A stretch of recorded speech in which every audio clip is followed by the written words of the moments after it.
So from lead to gold and zinc in Algeria. So it's a great pleasure to be back here at IMARC. I think it's the third time I've had a chance to be able to address the forum, and thanks for people who've stayed through the lunch break to be able to listen. We're at Terramin Australia. We've been listed for well over 10 years, and if I can just get the button to work, I'm going to be making some forward-looking statements here. We've been listed for about 10 years plus. We've got a market cap of about 200 million. We've got a lot of support from some of our key investors based in Melbourne, ASIPAC Group, and our directors who are here today. So I'd like to give a good shout out to them for their continued support. We also have a good, strong cornerstone investor in China Non-Ferrous, which have been a supporter with us for many years since we operated the Angus Zinc and Lead mine in South Australia. We have two really compelling stories within Terramin. We have a gold story in South Australia, which is having very strong success, and we announced our PFS results from Bird in Hand gold mine just yesterday, so hot off the press, and I'll talk a bit about that up front today. We also have a significant zinc and lead project in Algeria, in Talla Hamza, a long life, 21-year asset, which will be a large producer, not only for this commodity cycle, but for commodity cycles to come. In South Australia, we have about 13,000 square kilometres under exploration permit. It's about between 1% and 2% of the South Australian land body that we have under our assets. And within that, we have more than 200 historic gold mines, which are very proximate to our already permitted processing plant at Angus, which you can see there at the base of the Florio Peninsula. So we're basically using existing facilities, existing plant and infrastructure to be able to support the development of high-grade gold mines within the local area. I talked a bit about the scoping study we released yesterday. 96% internal rate of return for this project. One of the highest returns from a gold project under production, under consideration at this point in time. Generates an NPV well over 100 million, and we're looking at being able to expand that not only to depth but also for brownfields exploration close to the asset. It'll have a life of mine over just under 4 to 5 years, and we're hoping to be able to take that out towards 10 years to be able to become a long-term producer within the South Australia, not only from Bird in Hand but from neighbouring gold mines that we're looking to repurpose. Just to give you a bit of an idea about Bird in Hand and its grade, and this is where it drives a lot of the economics I talked about on the previous slide, today it'll be the second or third highest grade producer in Australia if it was in production today. So we're looking forward to being able to bring that project into production late 2019, early 2020, pending approvals in South Australia and permitting process we're going through. You can see when we look a bit at the resource, it's quite close to surface. The old timers discovered this and mined it in the 1890s. You can see the historic old workings at the top. That takes it down to about 100 metres. The existing resource takes it down a further 300 metres to 400 metres underground. We're hoping to be able to target that exploration area. Our analysis says that it extends both to depth and also that there are neighbouring lenses of high-grade gold within the existing planned decline where we will access the first gold workings.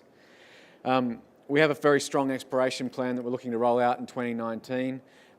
We can see our being able to take our resource base to 500,000 ounces with that first exploration program, but also targeting some of these other historic mines that we can bring in and get our resource base closer to 1 million ounces. One of the things about South Australia, and there's been a lot of success in Victoria that we're learning from Fosterville, Stawell, also were historic mines that have been given new life by companies who've made great exploration discoveries at depths, is the untapped potential of South Australia. We're looking at a project within our tenement here called the Slopes.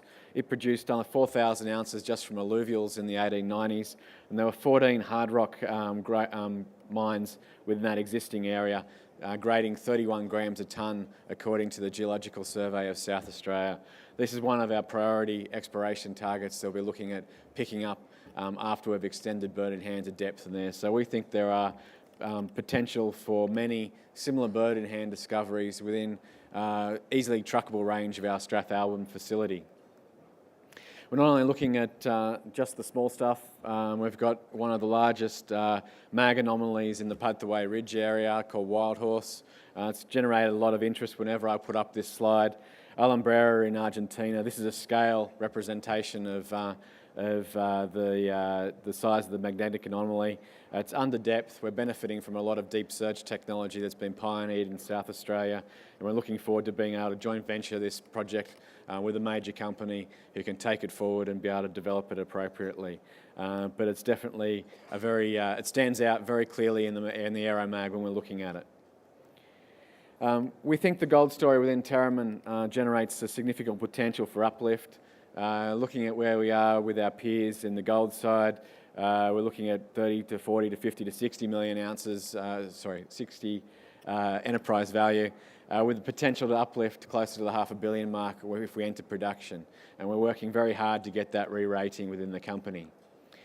I want to flip over now and talk about our Algeria project, which is one of, I guess, the major drivers of value within Terramin.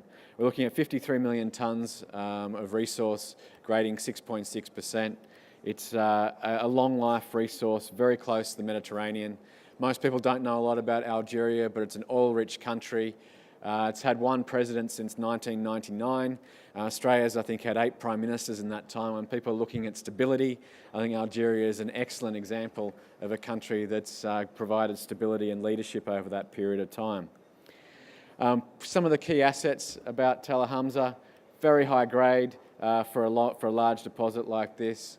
We're looking at producing our base case at 1.3 million tonnes per annum. We're looking at taking that with our expansion case to 2 million tonnes per annum.